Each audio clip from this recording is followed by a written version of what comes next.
누가복음에서는 오늘 본문부터 예수님의 예루살렘 여정을 제자들에게 가르치시는 내용이 나오는데요.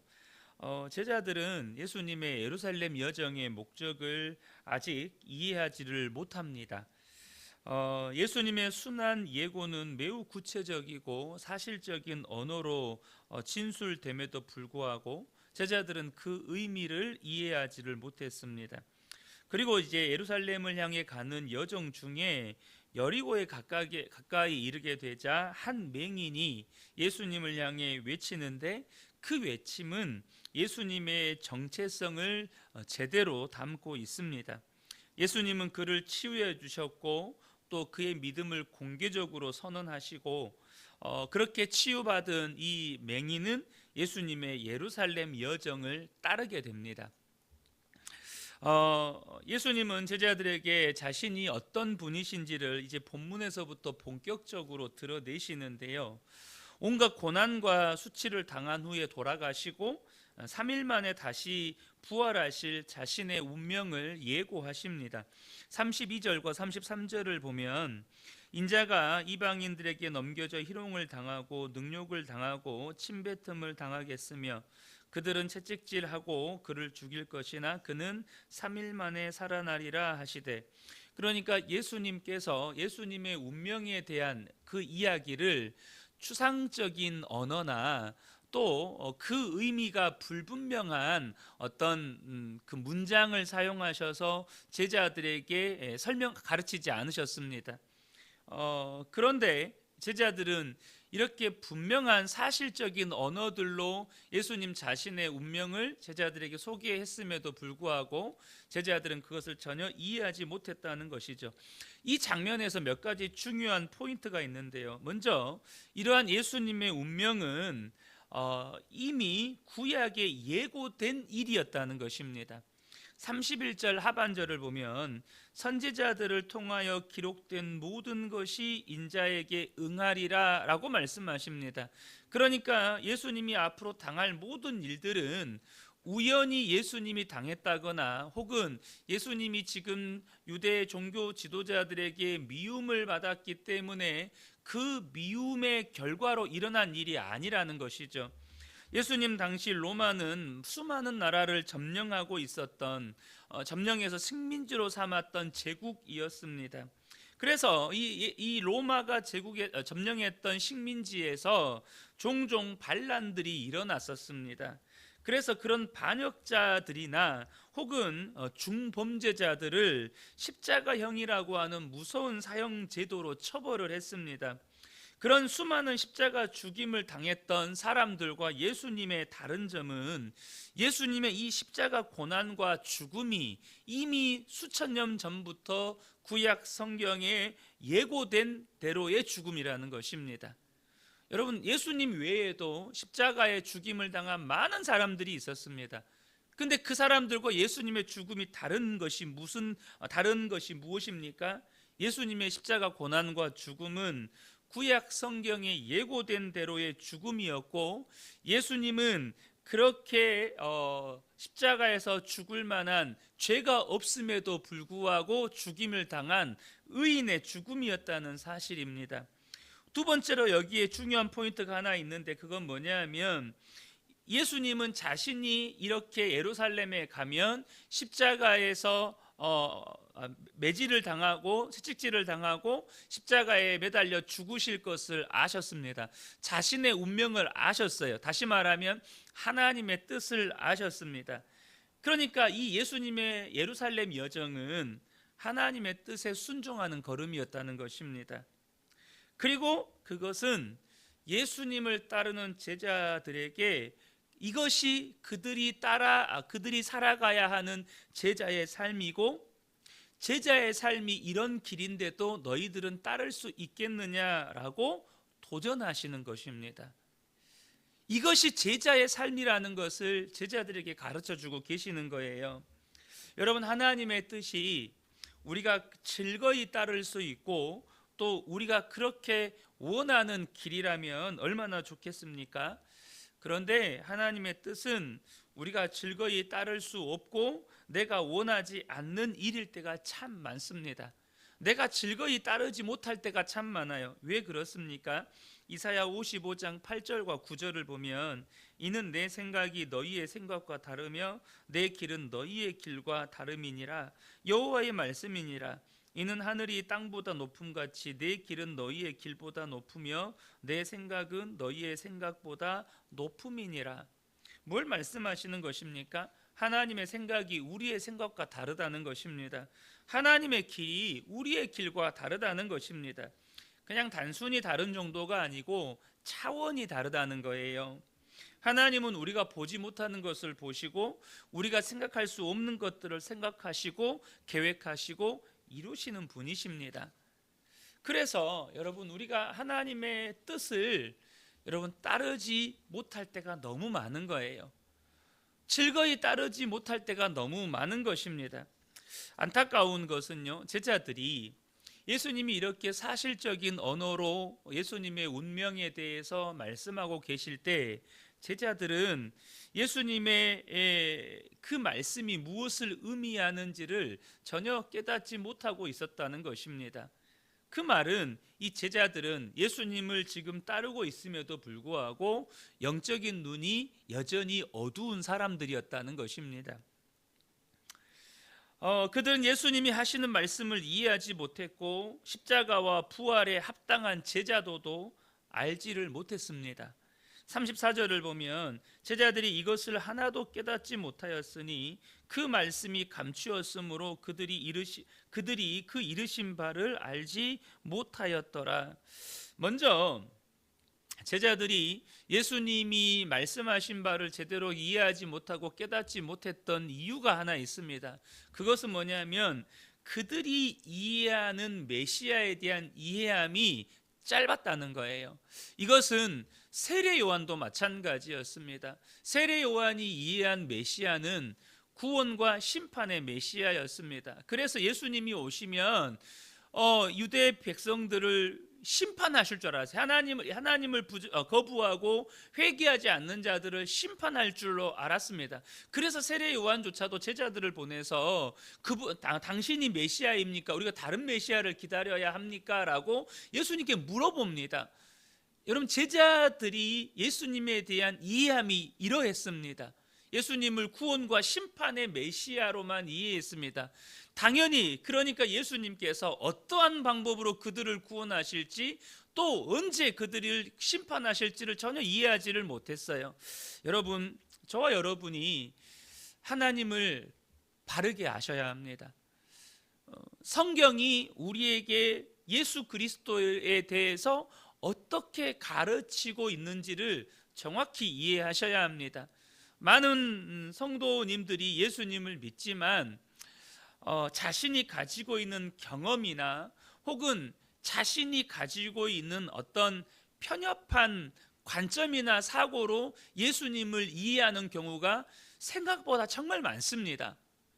그 대표적인 모습이 뭐냐면 하나님의 뜻이 내가 원하는 것과 다르니까 순종이 안 되는 것입니다.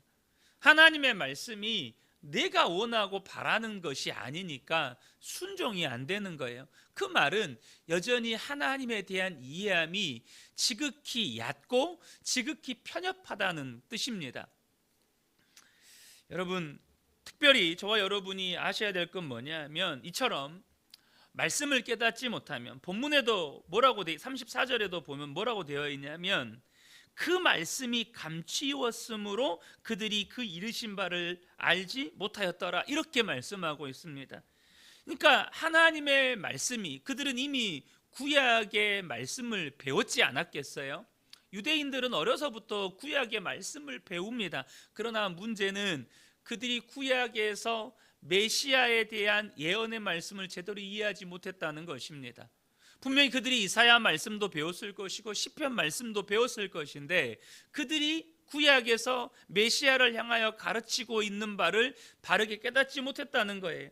여러분, 말씀을 깨닫지 못하면 주님의 제자로서의 합당한 삶을 살지 못합니다. 다시 말하면 예수님은 지금 그 십자가에 고난 받는 것, 십자가에 죽임 당하는 것 예수님이 원하시는 것이 아니었습니다. 그럼에도 불구하고 예수님이 원하시는 것은 아니었지만 이것은 이 육신을 입은 인간 예수님을 말씀드리는 겁니다. 그래서 이 잔이 지나가기를 원하셨던 그 인간적인 고뇌도 예수님에게 있었다는 것이죠. 중요한 것은 뭐냐 하면 예수님은 그것이 하나님의 뜻인 것을 알았습니다. 내 육신은 그것을 바라지 않지만 하나님의 뜻이 무엇인지를 명확하게 알고 있었기 때문에 예수님은 그 길을 걸어가십니다. 순종의 걸음을 걸어가세요. 우리가 하나님을 잘 알지 못하면, 말씀을 저와 여러분이 깨닫지 못하면 주님의 제자로서의 합당한 삶을 살지 못한다는 것입니다. 그러므로 사랑하는 성도 여러분, 말씀을 읽고 말씀을 묵상하고 말씀을 들을 때마다 그 말씀이 내게 말씀하시는 바를 깨닫게 해달라고 여러분 구하셔야 합니다. 내가 가지고 있는 경험의 틀이나 경험의 그 안경을 쓰고 말씀을 보면 여러분 말씀을 오해할 수 있어요. 이 제자들이 자기 부모님들 혹은 당시의 랍비들이나 당시의 이 선생들이 말씀을 그렇게 가르치니까 그렇게 이해했어요. 메시아는 구원과 심판의 메시아다. 근데 그분이 십자가에서 고난받고 죽임당하시고 부활하실 것이라는 것은 전혀 생각지를 못하고 있는 거예요. 그러니까 예수님께서 분명히 구약의 말씀을 들어서 선지자들의 예언을 들어서 그들에게 가르치고 있는데도 불구하고 제자들은 전혀 깨닫지를 못하는 거예요. 전혀 깨닫지를 못해요. 자신이 듣고 자신이 배웠던 것을 전부로 알고 있는 것이고 자신이 경험했던 것들을 전부로 알고 있는 것이죠. 사랑하는 성도 여러분, 말씀 앞에 설 때마다 주여 내게 가르쳐 주십시오. 말씀을 깨닫게 해 주십시오. 이 말씀이 내게 무엇을 말씀하시는지를 알게 해 주십시오. 그렇게 바르게 구하셔야 한다는 것입니다. 여러분, 제자들은 영적으로 눈이 어두운 상태였다는 것이죠. 그렇게 영적인 눈이 어두운 제자들과 함께 여리고에 가까이 가셨을 때 육체의 눈이 어두운 맹인, 여기서는 이름이 등장하지는 않는데 여러분 바디메오가 등장합니다. 이 바디메오는 육체의 눈은 어두웠지만 예수님을 향해서 뭐라고 외칩니까? 다윗의 자손 예수여 라고 외칩니다. 38절 보면 맹인이 외쳐 이르되 다윗의 자손 예수여 나를 불쌍히 여기소서, 이렇게 외치고 있죠. 그러니까 이 맹인 바디메오는 예수님의 정체를 알고 있었고 메시아만 할 수 있는 이 눈을 뜨는 기적을 일으켜 달라고 간청할 만큼 예수님에 대한 신뢰가 있었다는 것입니다. 우리가 어제 새벽에 나눈 것처럼 베드로가 우리는 우리의 것을 다 버리고 주를 따랐나이다 라고 할 만큼 여러분 부자 가논 못지않게 베드로도 어제 새벽에 나눌 때 베드로 또한 부자도 그 자기는 율법을 다 잘 지켰다는 자기 의에 충만했던 것처럼 베드로도 모든 것을 버리고 주님을 따랐다고 스스로 자부하는 자기 의에 충만한 사람이었다는 것입니다. 그런데 여러분 베드로가요 자기 의에 충만했지만 베드로 역시 혹은 이 모든 제자들 역시 영적인 눈이 어두웠습니다. 그러나 육체의 눈이 어두웠던 맹인 바디메오는 자신이 불쌍히 여김을 받아야 할 존재라는 사실을 알았습니다. 뭘 말하는 것입니까? 여러분 이 맹인 바디메오는요 비록 육체의 눈은 어두웠지만 영적인 눈은 예수님의 제자들보다 밝았다는 것입니다. 그가 그렇게 시끄럽게 외치자 사람들이 그를 향하여서 잠잠하라고 꾸짖어요. 그럴 때 어떻게 합니까? 더 큰 소리로 외칩니다. 여기서 발견하게 되는 중요한 영적인 원리가 있습니다. 먼저 뭐냐 하면 우리가 하나님께 기도할 때 방해의 역사가 있습니다. 방해의 역사가 있어요. 여러분 그 방해의 역사를 극복해야만 하나님의 역사를 경험할 수가 있습니다.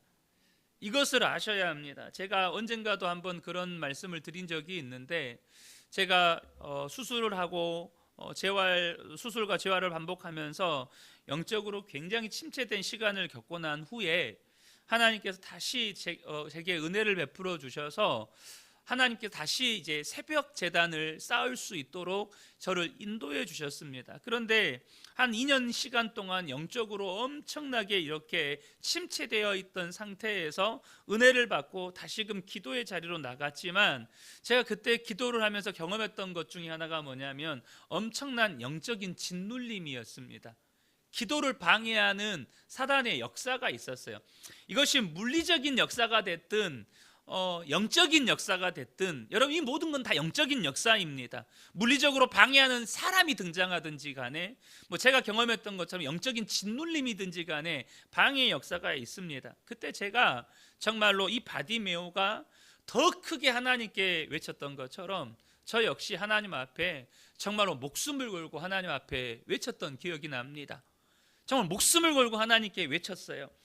그때 정말로 저를 누르고 있었던 그 영적인 짓눌림이 이렇게 사라지는 것을 경험했었는데, 본문에서 우리에게 알려주는 중요한 메시지는 이 영적인 공격, 기도를 방해하는 영적인 공격을 극복해야만 하나님의 역사를 경험할 수 있는데, 중요한 사실은 누가 그런 영적인 방해의 역사, 이 기도를 방해하는 역사를 극복할 수 있느냐는 거예요.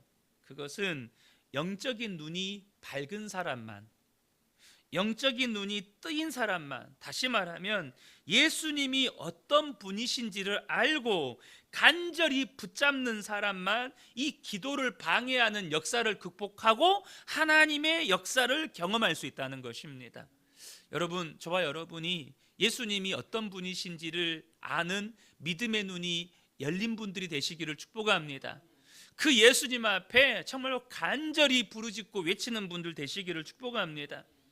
여러분, 예수님을 따르는 제자들은 지금 영적인 눈이 어두워서 예수님이 뭘 말씀하시는지조차도 깨닫지를 못하고 있지만, 육신의 눈이 어두웠던 바디메오는 예수님이 어떤 분이신 줄 알았고, 그래서 그분이 나에게 어떤 일을 행하실 수 있는지를 알았고, 기도의 방해의 역사가 있음에도 불구하고 그것을 극복하고 주님 앞에 간절히 외쳤더니 하나님의 역사를 경험했다는 사실입니다.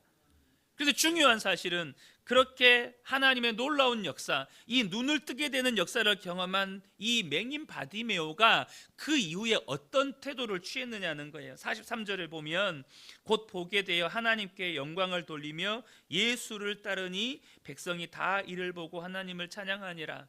예수님께서 십자가 지시고 고난당하셨던 그 길을 끝까지 따라가는 사람이 됩니다. 제자들은 어떻게 됩니까? 예수님이 고난받을 때 다 도망쳤습니다. 다 도망쳤어요. 여러분, 영적인 눈이 뜨인 사람만 이 제자의 길을 걸어갈 수가 있는 거예요. 예수님이 어떤 분이신지를 알고, 그 예수님이 내게 무슨 일을 행하실 수 있는지를 알고, 그래서 그 예수님께서 제자들에게 그 십자가의 길을 걸어야 가야 한다고 도전할 때, 영적인 눈이 어두웠던 제자들은 예수님이 잡혀가시던 날 밤에 다 도망쳐 버리는데, 이 맹인 바디메오는요 끝까지 주님을 따라간다는 것입니다. 이 새벽에 함께 예배하는 저와 여러분이 정말로 예수님을 향한 믿음의 눈이 열리게 되시기를 축복합니다. 예수님이 어떤 분이신지를 알고, 그분이 내게 무슨 일을 행하실 수 있는지를 알고, 그래서 내 삶에 어떤 영적인 방해와 공격이 있더라도 끝까지 주님을 붙잡는 제자의 삶을 살아가는 저와 여러분 되시기를 예수님의 이름으로 축복합니다. 아멘.